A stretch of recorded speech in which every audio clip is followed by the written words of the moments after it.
Lastly, but most importantly, I want to share with you guys my experience so that you do not make the same mistakes as I did. First of all, when selecting the train to Lhasa, I would recommend for you to take the train from Scenic to Lhasa itself. When I was researching, I saw a lot of videos talking about, the whole Scenic train is very nice and people do take from Beijing to Lhasa itself or Shanghai to Lhasa. And so that's what I did. I took my train from Shanghai to Lhasa. But to be fair, the journey from Shanghai to Scenic, there's no scenery whatsoever. It's not really very nice.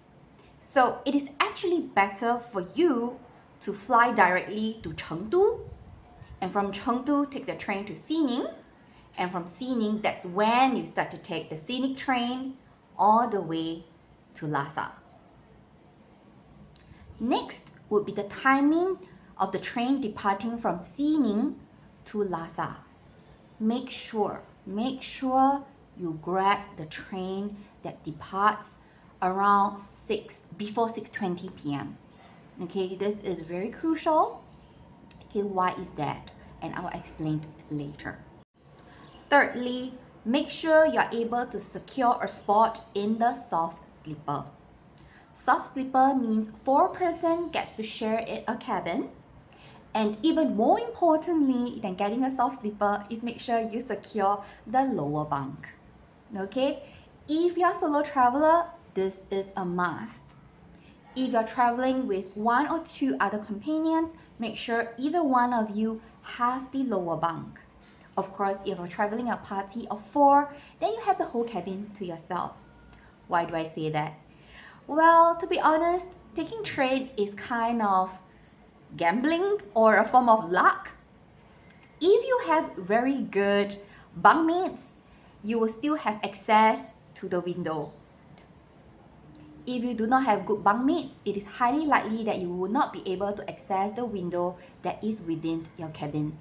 And yeah, that's what it happens to me.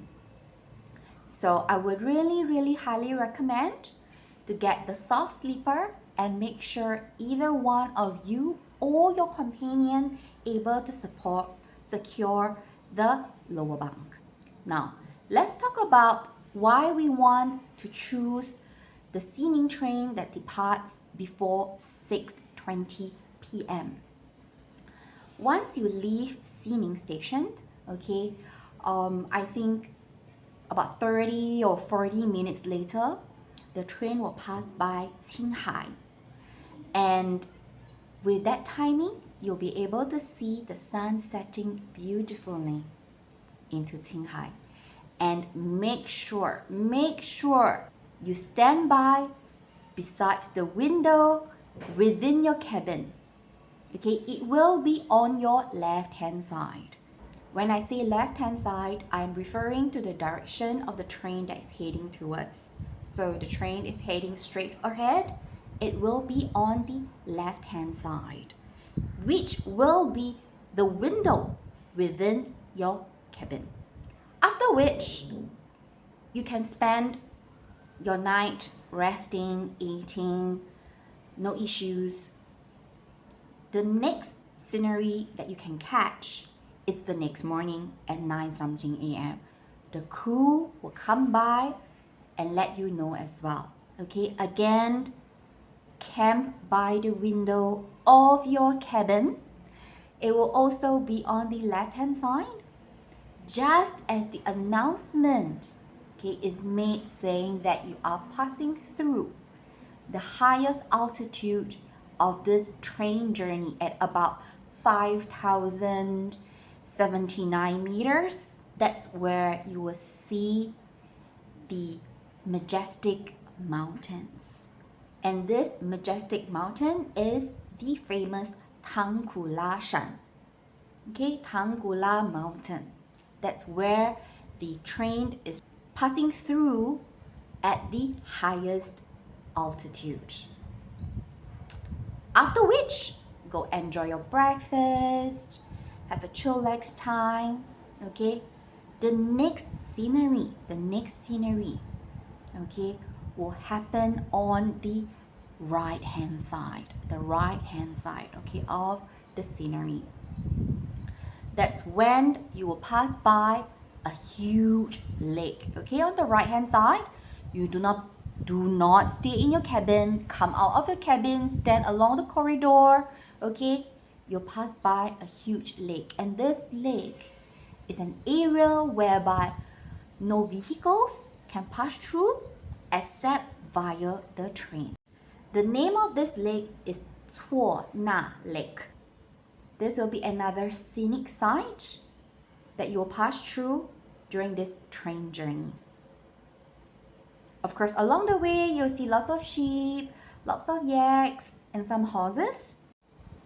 One last very, very important tip or secret.